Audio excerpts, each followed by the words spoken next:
to this week's episode of Ask an Expert, also known as Hanging with Jon. And this week we're covering the topic of safety, which is a really big topic and a really important topic. And there's no one better to cover it with than Jon. But before we jump right into that, Jon, how are you doing today?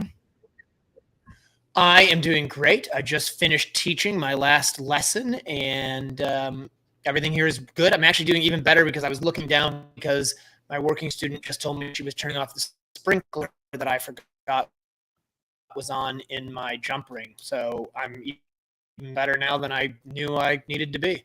Well, good. It sounds like that's a working student that you're glad to have. Those people are good to have on the team.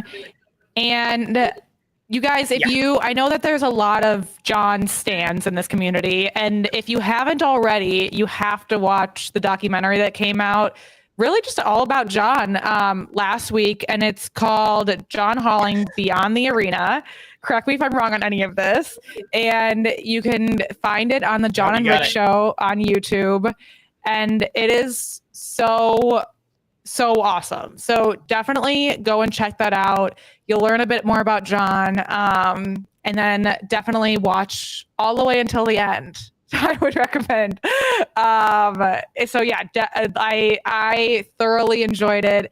And Jon, I feel like I've known you for decades and I still learned things about you from that film. So really, really excited for you. And it seemed like it was a really great project. Yeah, thank you. We had fun doing it. I spent a lot of nights stressed out thinking it was a terrible idea and what am I even thinking doing this? Jen was incredibly supportive of the whole thing. And you learn a lot about Jen too. She is a star and probably needs a movie of her own, but this is what it is. And yeah, it was like, propaganda, a little shameless self-plug, self-promotion, all of that stuff. So yeah, it was fun.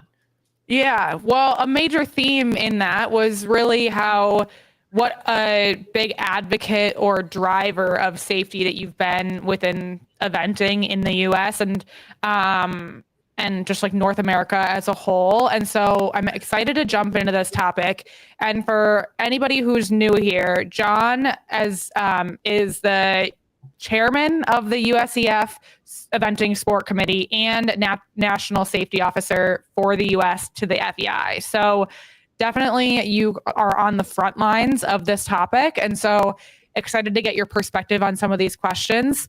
I guess as a starting point, we're going to kind of talk about eventing safety, and we will get into kind of broader safety, horse and rider safety as well. But starting with safety and eventing, as the National Safety Officer, what do you see as the biggest safety challenges facing eventing currently? As far as like just actual safety challenges, I think the biggest thing still to this day is about riders being properly educated to be going at the level they're going and on appropriate horses. We talk, and we're going to talk a ton about frangible fences and probably talk a lot about how that stuff works, talk about officials, talk about rules, all of that kind of stuff. But at the end of the day, the biggest challenge is making sure that the competitors are appropriately mounted and appropriately educated to be going at the level they're going. And if you can do that, then I think the rest of the stuff is kind of extra. And really it's about, I'm sure you guys have heard, if you've heard any of the safety talks, we talk a lot about like a Swiss cheese model where you have these slices of Swiss cheese, right? If you can imagine them, they all have little holes in them. And each one of those slices is a layer of safety. And you're trying to put up all these different layers so that you catch some stuff with rider awareness and ability. You catch some stuff with frangible technology. You catch some stuff with good design. You catch some stuff with officials. It all has to work together like a net.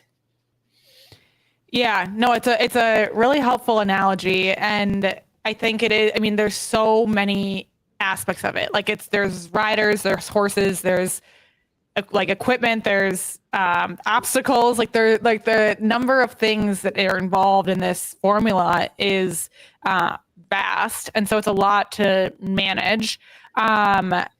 What do you think, like, are there things that I guess we can jump right into some of the more specific questions, but Robin was asking about the rules for organizers regarding frangible fences. Is there a requirement for certain types of fences to be frangible, and kind of how does that all work? Yeah, so I pulled up the rule, but I think it deleted off my phone because I constantly, whenever poor Kinsey, she sends me this stuff, and then I didn't do it today, but I almost did. She sends me the link, and then I say about an hour beforehand, I lost the link. Could you please send it to me? And I had the rule, and somehow I lost it. But basically, the rule is whenever possible, frangible technology must be used. And that wording seems pretty open-ended, but the idea is not like whenever convenient. It's whenever it's possible. When it's available, it must be used. So if you go out to a cross-country course and you see a rail, like a vertical, that's hanging there, if that rail meets the weight and size parameters of something that could be frangible, that could be used with a reverse pin or with a MIM clip, it has to be. So where it gets confusing for competitors and officials and even designers and builders is that there is a certain requirement, like the rail can't weigh over a certain amount. Otherwise, it doesn't activate appropriately. And it's really hard, if you can imagine, taking a scale out and weighing a cross-country jump. That is a really difficult thing to do. And it's difficult to weigh even, a big heavy pole that an oxer or a vertical is going to be made out of, because if you guys have ever bought lumber from a lumber yard, when you buy it, it's wet. And water weighs a lot. So that rail this year might weigh too much, and next year would be well underweight. So there's a lot of factors that go into whether or not something can or should be frangible. But basically the rule is, and the way it used to read is, if it can be frangible, it must be frangible. We've changed the wording on that a little bit to make it a little more clear and maybe a little more simple. I'm not sure if we accomplished that or not, but that's the idea. But basically, if you go out to a course and you see an oxer or a vertical, and it's light enough that it could be frangible, it needs to be frangible. And if it's not, you, as a competitor, have every right to go up to the officials and say, hey, ask them the question, shouldn't that be frangible? And they may have a very good reason as to why that particular fence cannot be. Tables are a little bit of a gray area. They actually are not required to be frangible yet, but I think we're getting very close to that. And we're getting very close to having a lot more shapes and kinds of fences that are going to be able to be frangible. So you'll have, I think, in the near future, and by that near future, I mean a couple of years, hopefully, yes, less than that, you're going to have cabins, all different kinds of shapes, roll tops, things like that, that are going to be able to be frangible. And then it, as much as we don't like to hear it, is going to come down to cost as well, and what organizers can afford to make frangible. But the short answer to that question is, if it can be, it has to be. Okay. That's really helpful. And we're still seeing, obviously, like, accidents are still happening. Is that because they're happening at the tables or the jumps that aren't able to be frangible yet? Or kind of what's your hypothesis there? So don't quote me on this, because I probably should have done more research for this, but I'm going a little bit off the top of my head.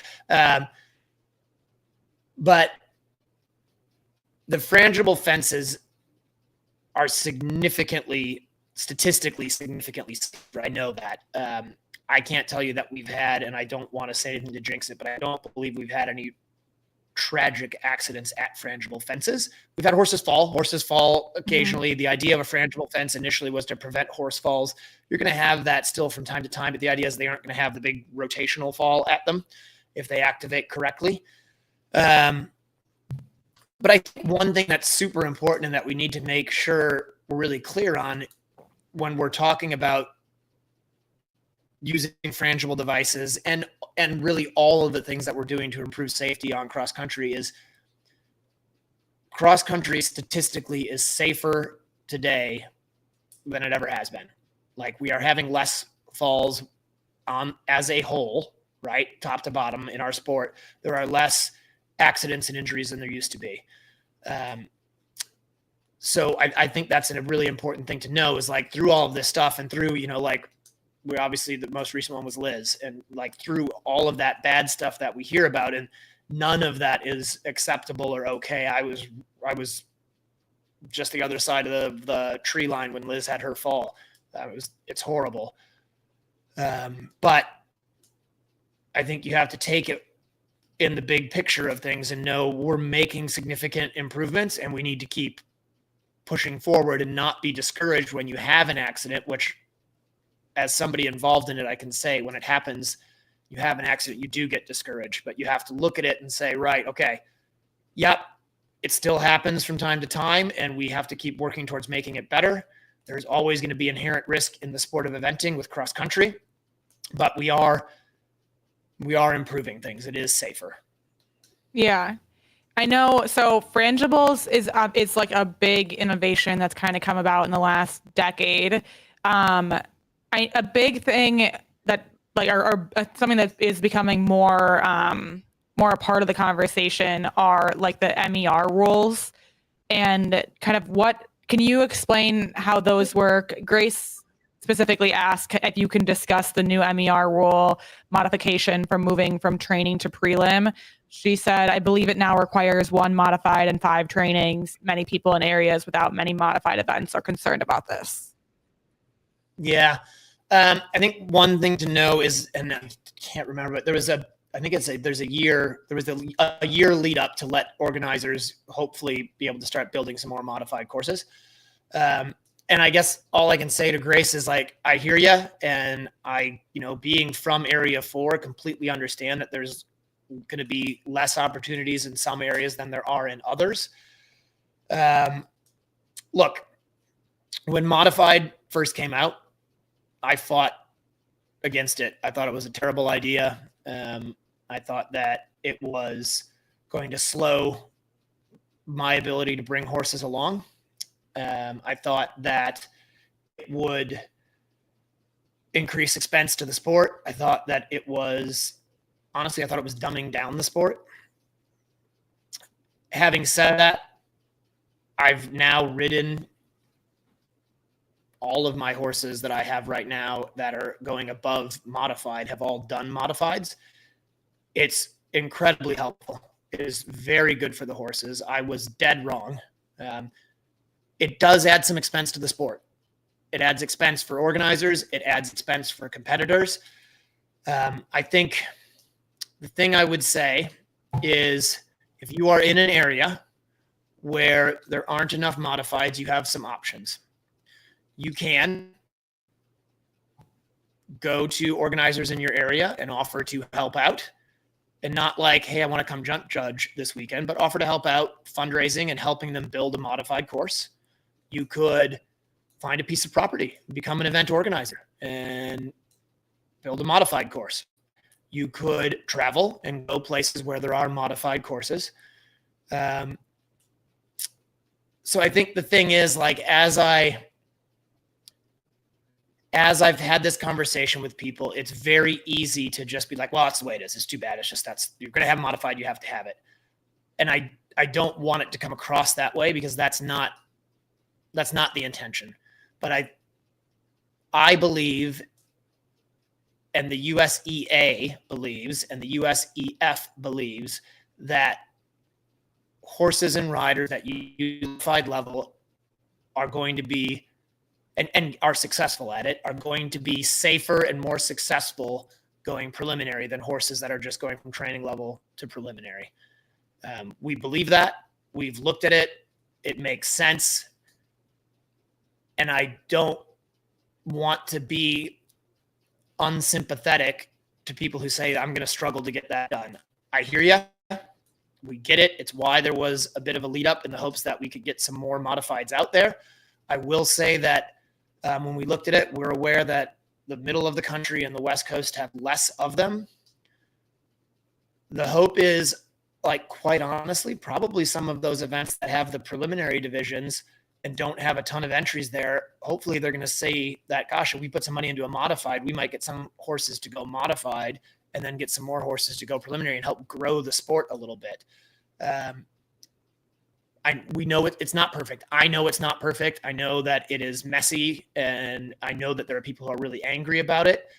It wasn't come too lightly. There's a reason that when these qualifications first came out, that modified wasn't a part of it. And it was because we wanted to give people more time to get those events and to get those jumps built. But I feel like now's the time. We've given a bit of a heads up on it. And if I'm being fair, I think there was a heads up on it when this first came through. Anybody involved in the sport who saw these qualifications coming, these MERs, when they first came out at the other levels, if they were thinking logically when those first came out several years ago, you would have looked at it and said, this is probably going to come to modified as well. So there's been time. I know it's uncomfortable, but I really believe that it is an important part of the sport. And honestly, like, thinking back to Area 4, I think there's a lot of people who are going preliminary, and it's not just Area 4. I don't mean this to sound like an Area 4 thing, but there's going to be, because there's less people, it's more noticeable. There are people going preliminary in Area 4, which I bring up because that's, again, where I'm from, who probably would be more successful going modified and have a much happier, fun weekend than trying to go preliminary when maybe a couple modifieds would serve them really well. Yeah, I think that is a really reasonable explanation. Can you explain a bit about how the MERs work? Like, is it what do you need to do in order to meet the requirement? Do MERs exist between all levels? Kind of who do they apply to? So they apply to everybody. I don't have the MER thing in front of me, unfortunately. Again, I came completely unprepared. But basically, yes, you have to have, depending on the level you've competed at. So if you've gone up the levels already and you've been successful at advanced, you're going to have to do a few less MERs. I think that it's 4, I believe, at each level. Somebody on here probably has it. And if you do and you're in the chat, put it out there and let Kinsey know so she can correct me on this. But I know if you have experience at a level above, then it does take less to go to the next level. I believe it's 6 at each level is what you need if you're sort of going cold turkey, right? You just said it was 5 trainings and 1 modified to go prelim. And I believe if you're moving up the first time, you've never ridden at that level, you need 6 competitions. Here's the thing that I will tell you guys and again, I'm kind of have my flame suit on here because I know people are, get upset about this stuff. If I'm moving a horse up a level, I am typically doing somewhere between 6 and 10 events at a level before I feel it's ready to move up to the next level. Now, there are really good series of schooling shows here in Florida. And so those sort of run up through training levels. So now as I think about moving a horse from training level up to preliminary, I do have to be aware, like, okay, I need to do enough recognized competitions with this horse to get that done. But I think realistically, 6 is a pretty, honestly, in my personal opinion, it's not enough. If you're doing your first time at a new level and you've only done 6 competitions that meet the minimum eligibility requirement, and that's a big part of this. This is minimum eligibility requirements. So you're talking, I think it's a 45 or better in the dressage, clear cross country, and 4 rails or less in the show jumping. So if you're getting a 44, you have 4 poles down and you can jump clear cross country and you do that 6 times, you're qualified to go to the next level. And I would tell you, you're not ready, but you're qualified. So I think that's the other thing. And that's what's really important when you're looking at this stuff is don't look at it and be like, oh yeah, I'm qualified, I can do it. The question is, are you ready to do it? and are you being successful? And I know when we talk about the compulsory retirement thing, that's a pretty hot topic as well. But if you're going out and you're having 5 rails in the show jumping, do you really think that you should be going out and jumping around cross country? Because that does mean one of 2 things. Either you're riding inaccurately and having rails down, or you're on a horse that hits jumps. And I know there's a difference between show jumping and cross country, and I've ridden those horses. Okay. I've had horses that I go into the show jumping ring. I remember I was at Red Hills one year on a very good horse, and I was second after the dressage. I went show jumping. I had 7 poles down. That was a long time ago. And it was, I mean, I came out of the ring like, you got to be joking. Like, it was not a good weekend. It was not a weekend to go cross country. Now, I was young and dumb, and I did go cross country, and I got it around, and it was scary, and I shouldn't have. And that's the kind of stuff we're trying to get away from, is protecting the sport from idiots like me when I was in my 20s. Yeah. And yeah, so I pulled up the MER rules. You were right on everything. It is as you stated, and it's basically like you have to have 4 at the prior level prior to moving to the subsequent level. And just to clarify, so that even applies to you as you're bringing your horses along. Like, it doesn't matter, like, if you're a 5-star rider, like, you still have to do 4 prelims before you go intermediate on that given horse. Is it not, Kinsey, is it not in there that if you're less experienced, you have to do 6? Is that not right? I'm seeing 4, but this could be old information. So maybe we're I could be wrong, and I'm sorry. Okay, well, something like that. Right. Okay, so it is interesting that it doesn't matter kind of what your individual resume is. Like, these are requirements that everybody has to meet with every individual horse that they're on. That's correct, right? Correct. Okay. Correct. And I'm just going to see if I can pull this up here as we go. So if I get it, we'll keep going, but I'm going to just phone a friend here on this to make sure I got it right. Yeah, no, perfect. I'm trying to pull it up as well. Yeah, so we'll get this information. If anything, we'll put it in the show notes after the fact. But I think it is like it's moving in the right direction of making sure that people are actually capable or in the right position to be going to the next level. You mentioned compulsory retirements. Can you tell us what that is, when that happens? How does that work? Yes. Hold on. Take your time. Okay. So the compulsory retirement rule is if you have 5 poles down in show jumping, you are given a CR, which means it is a compulsory retirement. Your weekend is over. One of the things that is a little bit strange about the rule is if you've gone cross country and you show jump after cross country and you have 5 poles down, your weekend is still over. You do not get a finishing score. You are retired compulsory. That is to make it a level playing field, and honestly also to discourage people who maybe have horses that they know are always going to get 5 poles and be eliminated, to get them to hopefully not go hunt out events that run cross country and then show jumping, just so that they can get to run on cross country on horses that, right or wrong, that the federation and association have decided are not safe to go cross country. Got it. That's really. And I will say real quick, this was sorry to go ahead to interrupt. This was decided off of data that we looked at, where it showed that horses that had 4 show jumps had a lower percentage of having a successful cross-country round. So it wasn't like we just picked it out and we're like, if you have 5 poles, you're no good. There was data that showed. Now, data is interesting, right? Because you can make data say whatever you want. But we looked at it and felt it was strong enough that it showed that if you had 4 or more poles, statistically speaking, we looked at results historically, that the ones that were available to us, that it showed that, hey, those horses and riders typically don't have good cross-country performances. Has there been any conclusions drawn based off of dressage scores?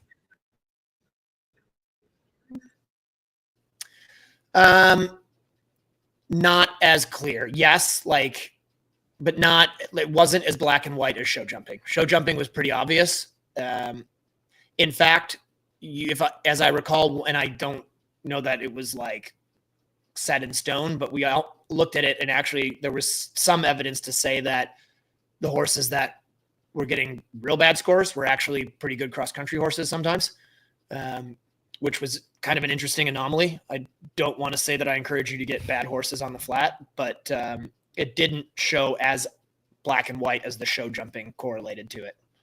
Yeah.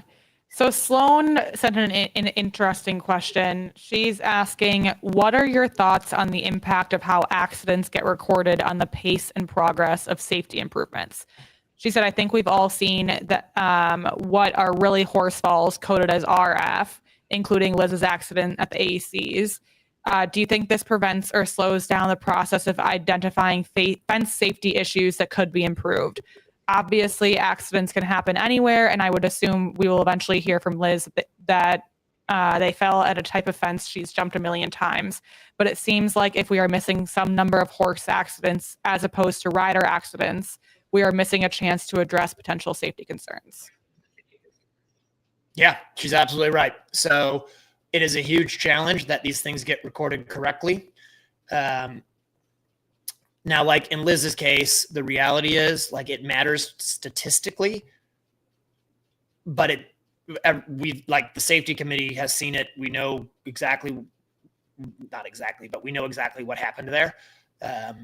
We've watched it and are aware of the fact the horse fell, Liz fell. It was bad. So I think I just say that to know, when you have these high profile falls, those are the easy ones to know and to make corrections. And if that's recorded incorrectly, we can go back and change that.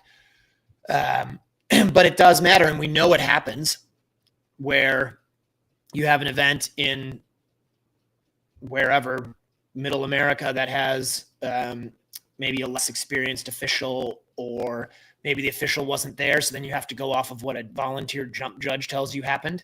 And so then things do get recorded incorrectly. So there is an effort being made by the FEI to have all of the correct fence shapes, that they're all categorized correctly. But even that's not perfect. It is such a complicated thing to do. And I know it doesn't seem like it should be, but it's a pretty widespread sport that really there isn't a ton of money behind to be able to have, simply because we don't have professional jump judges. So you have officials who do have to rely on, when I was a kid, my mom and dad sitting out in a lawn chair judging a fence. They don't know, right? They would just check the box or not check the box, and away you go. And if somebody fell, they wouldn't have a clue. So yeah, it is a challenge. It does slow safety down. It is something that we're always trying to improve. We talk about it a lot, but the reality is the AECs, Kentucky, Badminton, Burghley, those events are easy. It's on TV. It's on video. We see it. You have the best officials there. More importantly, you have typically more experienced jump judges there. So the data that's being collected is going to be better. It's really the smaller events, sometimes lower level events, but honestly, sometimes they're not lower level events. They're intermediate events, but there's somewhere where you don't have a lot of experienced judges. And we run into that here even in Florida. I remember, just a quick story, being down at Terra Nova, and they had frangible fences. They had MIM rails into and out of the water. The first horse went out on the 4-star. I was watching it. It rattled the MIM fence very heavily, didn't activate it. I walked over, looked at the clips to make sure they didn't have the little flag sticking out the end to say that it had been compromised. It didn't. I went to the jump judge and said, hey, don't worry, you don't need to go check that fence. I looked at it the clip is good, you're good. And she said, well, yeah, they didn't hit it.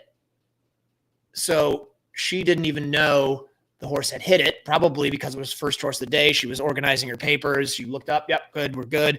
Never paid attention. Maybe the radio was going off, and missed that completely. And that, again, isn't about data collection, but it's about a pretty high profile event in a very eventing concentrated part of the country. And you have a jump judge who's out there doing the best they can, but they didn't notice something. And so that's tough. Yeah. Yeah. There's a lot of like human elements here too that are hard to manage all at once. Do you wear an air vest, and what's your perspective on that? Okay. So right now I don't. I am pro air vest. I'm also incredibly superstitious, and I used to wear an air vest all the time. And then, so just so I'm going to give you guys a little personal information about me, because I think it's important to understand why I made the decision I did. And then you'll also understand that I'm insane. So I used to wear an air vest. I wore a hybrid, and I live in Florida, and it's really hot. I had AFib. So I had to have an ablation done several years ago, and I've been good to go ever since. But I do know that when I get overheated and I get dehydrated, I'm more prone to go into AFib. And I don't want to do that because that sucks. It's really a bummer. So I stopped wearing my air vest in the summers down here because it was so hot when I would school cross country. So I stopped wearing it because it was one more layer. It was super hot. And I decided, I calculated my risk factors for me and decided it was more important that I kept my body temperature down and didn't get dehydrated than it was that I wore the air vest when I was schooling. Well, that part all makes sense. But the problem was then I'd go to events in the summer down here and I'm like, it's still super hot. I'm going to make the same calculation and yep, that's what I'm going to do. Well, then I got really comfortable not wearing it, and I was successful not wearing it. And so right now I don't have one. I'm actually in the process of getting that going again because I do think it's a layer of safety that I probably should have. And honestly, being a leader in safety, I think I should wear one just to set an example that I should wear one. So I'm aware of all of that. I'm also superstitious, and I haven't been wearing one, and things have been going really well, and I've been having good cross-country rounds. And so it kind of freaks me out to change my routine. Like I have the same saddle, same leather, same stirrups for every horse I'm on. They're different size saddles, but they are identical. They cannot be different. If I have to get in a different saddle to ride one, I can ride in somebody else's saddle, but I have to ride my horse in my saddles. It has to be exactly the same. So I have like a medium narrow and a medium wide saddle. I have one of each for my dressage, show jumping, and cross country, and I have to ride in exactly the same thing every time. The stirrup irons and leathers have to match. The hole numbers have to be perfect each side. It's ridiculous and insane. But that's why right now I don't. I do think air vests are. So here's the thing. When we talk about air vests, the people who are anti-air vest will tell you that they can't save you in a fall, right? An air vest, if you dropped, they did some testing where they drop horse cadavers onto an air vest, and the force that was put onto the dummy with the air vest inflated was enough that the dummy would not have survived. But I'm willing to bet with a body protector, they wouldn't have survived either.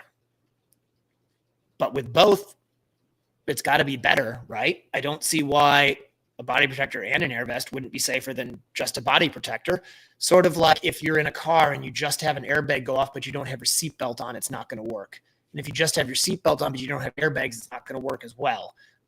This is, again, that whole model of multiple different things. So an air vest helps with safety, with the body protector, with the correct helmet, with a good horse, with good riding, with good coaching, with riding appropriately, with frangible fences, with a good course design, with officials that are going to be on top of dangerous riding.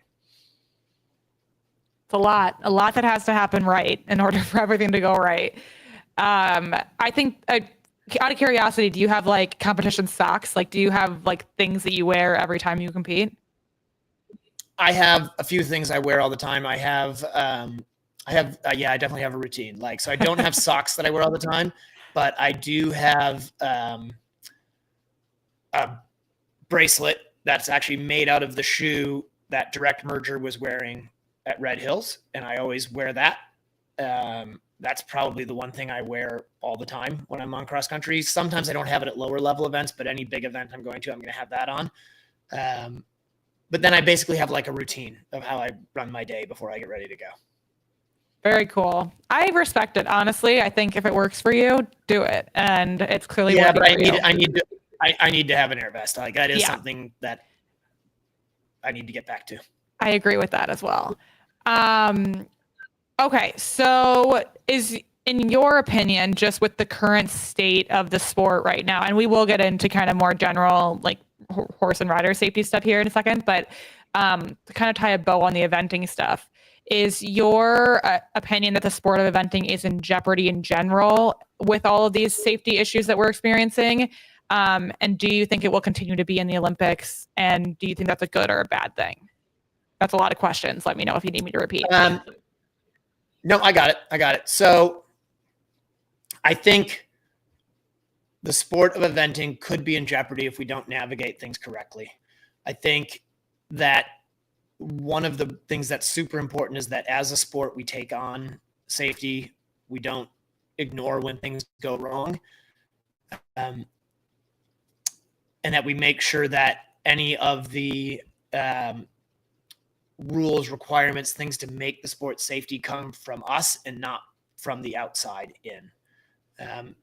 And I think, we've seen that in other sports where Congress gets involved in different sports and they make decisions for a sport because the sport hasn't done it for themselves. I would say that in general, I think eventing is doing a very good job of that. And I know that certainly could be up for debate. And, again, I might hear from people that think that I'm wrong on that, and that's fair. But I think in general, eventing has taken a very proactive approach to safety in the sport, to animal welfare, to abuse issues. I think we have to be very careful as a sport, and honestly, all of you guys as competitors and members of this sport, that we're putting out the right messaging, that when we get upset about stuff that happens in the sport, that we say it however you want. But I think you have to be careful that sometimes people that you think are your allies and helping you from the outside maybe don't have the best interest of the sport in mind. As far as the Olympics go, I don't know. I think eventing will stay in the Olympics. I'm confident it will be at LA. It looks like that's all good to go.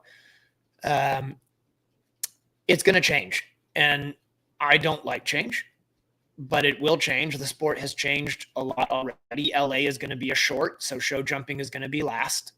Cross country is going to be last, not show jumping, which is a big change. And I don't know that I like that, but I think it is what it is. And eventing is a sport that has decided the Olympics is super important. And I think, honestly, that could be argued as well. But it is important to know that a huge part of the funding for the sport of eventing comes from the Olympic Committee. So if we want to have our sport funded and we want to have money coming in, staying in the Olympics is a pretty important part of it. I know that in France, the biggest single day ticket sales was cross country. That was the biggest sport in the Olympics for number of spectators out on course. In the Olympics, they do pay attention to that and they notice that. The problem is it's also a super expensive sport to put on. It takes up a lot of space and it's weird. And, in France, it worked great because they love horse sport. In that might be a little bit different. And so it could change in one Olympics.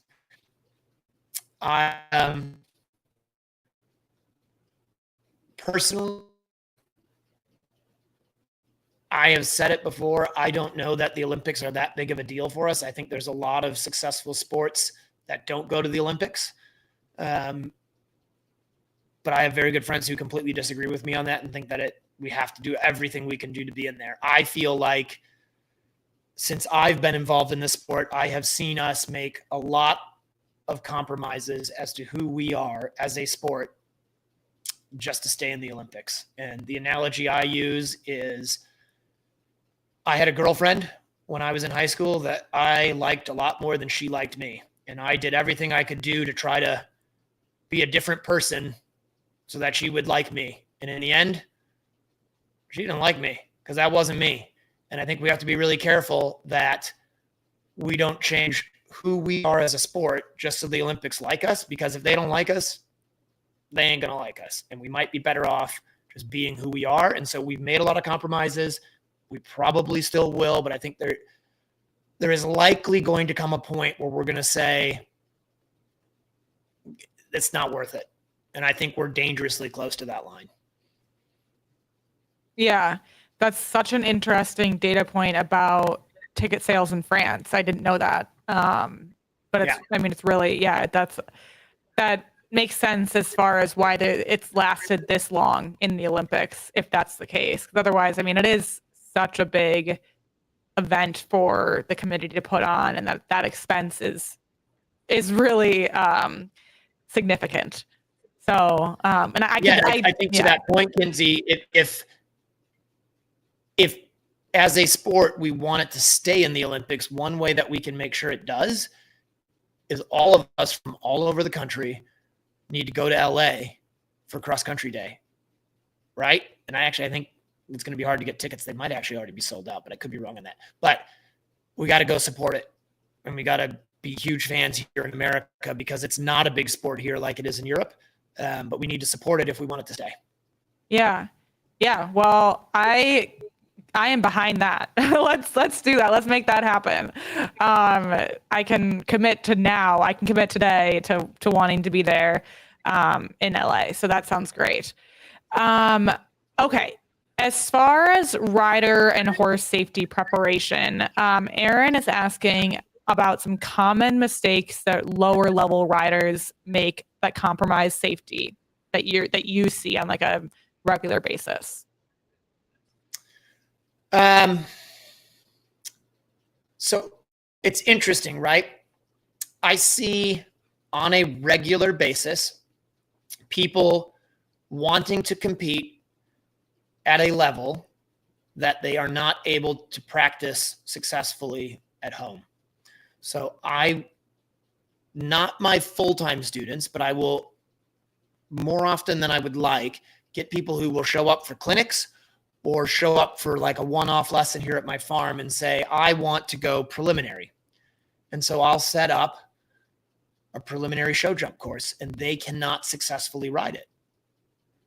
And you would think that then that would make them say, oh, I guess I'm not ready to go. But they don't. For the most part, they say, well, I'm just having a bad day, or I'm just tired, or well, I've never actually put together a whole course, but I'll be fine when I get there. I think the biggest mistake that I see people make, and this is, I'm probably not the answer exactly that we're looking for here, and I'll get maybe more specific about some stuff here in a minute, but the biggest mistake that I see people make is that they are not honest with themselves about their ability level and if they actually have the skills to go compete at the level they want to compete at. That's the biggest mistake that I see made. The second biggest mistake that I see made is that eventing riders as a whole do not focus that she's going to lose her mind.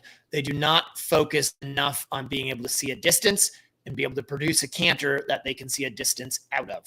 So in show jumping, that's super important. And in show jumping, if I talk to any of my friends who are in the show jumping world, who do what I do and have regular students, they don't allow their students to go jump around a course if they can't see their distances. And if I've watched them in show jump warm-ups just lose their mind on their students, which I try not to lose my mind on my students, but get really upset because they're worried about the rider's safety because they can't see a distance down to a fence in the warm-up. And they're like, well, then you can't go into the ring.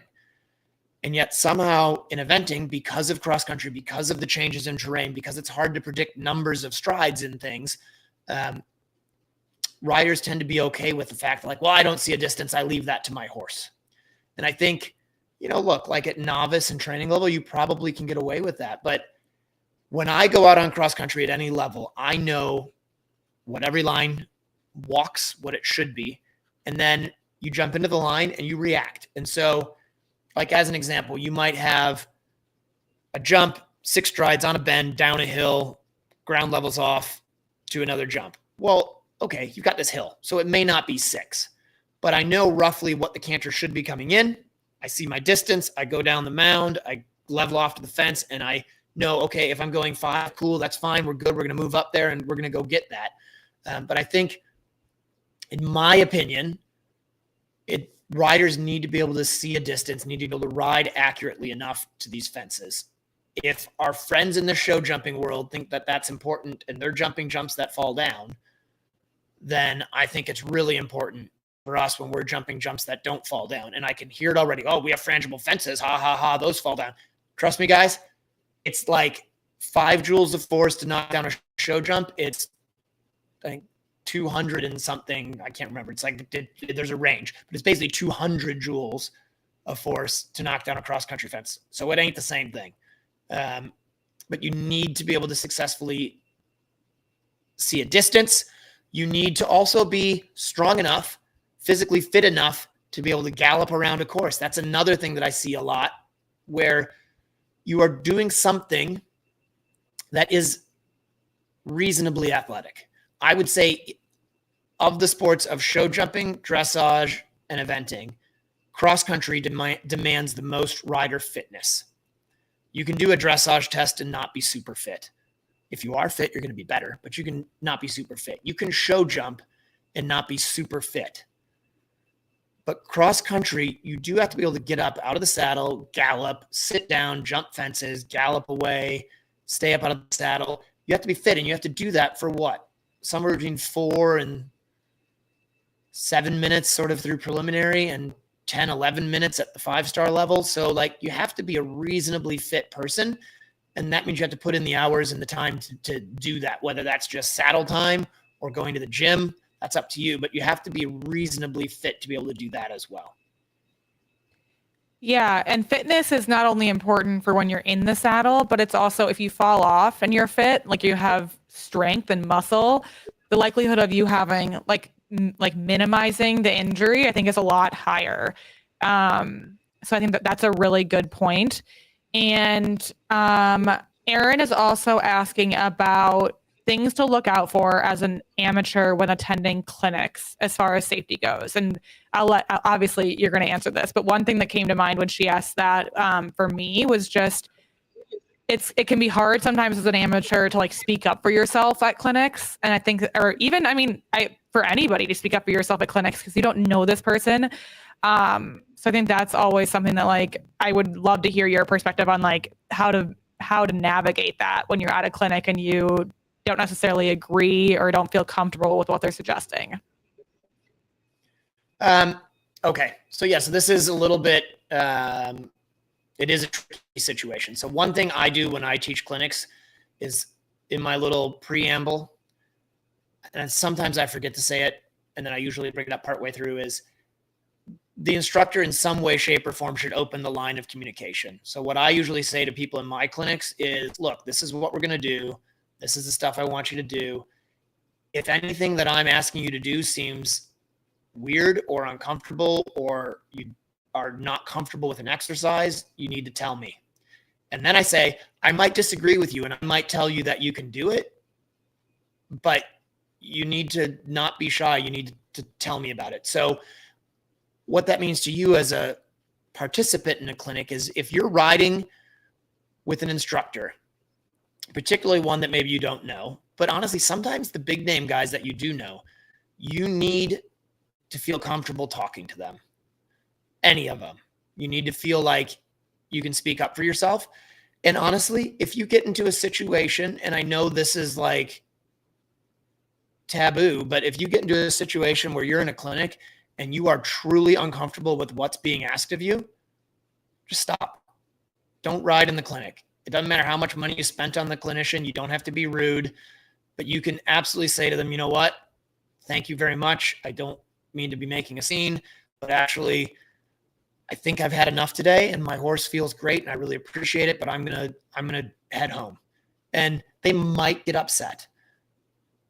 But it doesn't matter how experienced you are or you are not. If you are jumping something that you feel truly unsafe doing, or like this is just ridiculous, then don't do it. Like, trust your judgment, right? If you're out there and you're on a horse and you are thinking this is insane and it really makes you feel like over the top nervous, then you should stop. But before you get to that point, you should feel like you can communicate, you can talk with the instructor, the clinician is going to listen to you, and you have to be honest with yourself, right? Because I teach a lot of clinics. I teach a lot of people who say, I don't want to do that. And I say, come on, this is how you're going to do it. You're being ridiculous. You can go down there, Kinsey, you can jump this and you're going to have a great time. And then Kinsey's going to say, oh, okay, if you say so, I guess I can do it because it's been a really good clinic at this point. And then Kinsey's great and she has an awesome time and she does something that made her uncomfortable, but wasn't ridiculous. Okay. So the biggest thing I think when you're in a clinic is you have to be able to communicate with that clinician. And if they don't want to communicate with you about it, then that's something more on them than on you. But I always try to open that line of communication with them. I think as well, you have to be thinking about your horse and making sure that everything that you're jumping with your horse understands, and that you're being fair on the horse and getting them to understand the question and giving them the right ride. Because sometimes it might be that you say to the clinician, like, hey, I know that's how I'm supposed to do it. I can't get it done. I don't think I have the tools to be able to achieve that. And I'm confusing my horse. Could we break this down a little bit more simply? So I know that's all a little bit generic stuff. Like, look, there's some other basic stuff that sometimes I forget, which is like, if you're going to jump a jump, don't have extra cups on the jump standards, right? Like, pull the cups off. Sometimes clinicians forget that stuff, especially if they're steel cups. I always try to remember, pull the extra cups off. Don't let there be dogs running around. My dogs are terrible here at the farm, and occasionally they'll get out and they cause havoc. So you don't want loose dogs, no children running around. Make sure that the other participants are paying attention, that if you're in a small ring, maybe they leave the ring is something that's super important. But I think the biggest thing is that you're able to communicate openly and honestly and calmly with the clinician about concerns that you have, and you cannot be shy. As a clinician, the thing that makes me the most nervous is if I have people who are there and they won't talk. Because either they're scared of me and so they won't communicate with me, or they hate me and don't want to be there because somebody forced them to do it, and then they don't want to listen to the ideas that I have. So if you can communicate and talk with your clinician, it's always going to be a better experience, and it's going to be a safer experience for everybody, because there are there are a few times where I've taught a clinic or taught a lesson and then gotten information that should have been provided to me before we did the exercise that would have changed the way that I approached the exercise, whether it was a physical thing or oh yeah, my horse fell into a ditch last weekend, I didn't tell you about it, stuff like that. So communicate, talk to your clinician. Yeah, for sure. And what's your perspective on the level that you should sign up for at a clinic? I think that kind of depends on the organizer, right? Like, so the one thing that I would say is never sign up for the level above that, like, you would dream of going. So like, if I'm on a horse that's going preliminary and I think it's about to go intermediate, I don't sign up for an intermediate section. I would sign up for a preliminary section. And then when I get there, I would say to the instructor, I'd say, Lucinda, this is my really nice 2-star horse. I love her. We're going to be going intermediate here in 2 weeks' time. And then she's aware of that and she might adjust the fences appropriately. But the reality is, in a clinic, as a clinician, we set, at least I set a course up for the day. Everybody does the same course. Everybody does the same exercises. I'll modify them slightly if this horse needs that or that horse needs this. But basically, it's the same routine all day because it's a clinic. It's not like a lesson at home where it's tailored to you individually. It's a little bit more like the McDonald's version of a lesson. That's a terrible analogy, but I think you understand what I'm saying. So if you sign up for preliminary and you're about to go intermediate, you're going to get all the same stuff the intermediate guys are going to get. It's probably just going to be a hole or two smaller. And here's the thing, guys. As clinicians, we're out there from 8 a.m. usually until 5. If we get somebody in a session that is like ready to jump it a little bit bigger at the end of the group, we're probably going to put it up because we're like, oh, awesome. Like, this will be fun. Let's go see Kinsey on this awesome horse and jump it a little bit bigger. She'll have a blast. But in reality, you're getting lots of jumps in a clinic. You're getting to listen and watch a lot of people in a clinic. And so you're not going to miss out by being at the level you're at and not the level above. Yeah, I think that's a really important point of clarification, because I'm sure there have been times in the past where I've been like, yeah, I want to go this level. So like, or I'm training, like I'm practicing at home at this level because I want to move up to that level. And so I want to be a part of that group. And it's like, that's not necessarily, that's not going to lead to the best outcome for everybody involved. Yeah. And actually what ends up happening there, just real quick, is usually you end up getting to do less, because if you're on a preliminary horse and you're not ready to be in the intermediate group, then you have to sit out while they jump the bigger jumps. If you're on an almost intermediate horse in a preliminary group, you get to jump all the jumps. And then at the end, you might jump a little bit bigger. So you're actually going to get more out of it at the lower level. Yeah, absolutely. Win-win. Okay, so Maria said she's really lost her nerve since taking a step back from eventing and raising her children. She said, I'm bringing along a young horse now, and she's a nervous wreck. It's not fair to him because he's a good and mostly willing boy. He does have a spook, but doesn't do anything dangerous. She said, I just can't get my shit together after he does. She says, I have a correct connect, which I hang on to for dear life. And she's wondering from you what you recommend to get out of her own head. She said, I used to event at the prelim level with her previous horse, and there's been no traumatic experience, but she's wondering how she can help herself feel safer. Okay, so I think for one, which it sounds like you've already started to do, you have to be super honest with yourself about like, yeah, I'm nervous. So personally, I cope, and I think Natalie Hummel would agree with me on this, that like hiding the fact that you're scared from yourself doesn't actually help. You need to at least talk about it with yourself. And if that doesn't help, maybe, I don't know, maybe get a hold of Natalie or somebody like that so you can talk through some of this stuff, because that sounds a lot like rider psychology, and she is amazing at that. And if she can't help you, I bet she knows somebody who could. So Kinsey can probably help you out with that. So here's the deal. I think the first thing you need to do is not worry about the level you used to go or the level you want to go. We do horses because they're fun. You do horses because you enjoy doing it. It's something different. You love your kids, but it's something that you can go out and do that is giving you a break from the daily grind, right? So if your enjoyment is going to the barn and riding your horse in the ring, do that until you're bored with it. If your enjoyment is going out and trotting over show jumps, do that until you're comfortable with it. Don't put the pressure, even the pressure from yourself of, I need to get going at X level by the end of this season. Don't let that cripple you into thinking, like, I can't go out and enjoy my horse. Like, I know that's kind of simplifying things, I guess, but I think it's just super important. Like, if you're comfortable going out to an event and going intro, then go out to an event and go intro.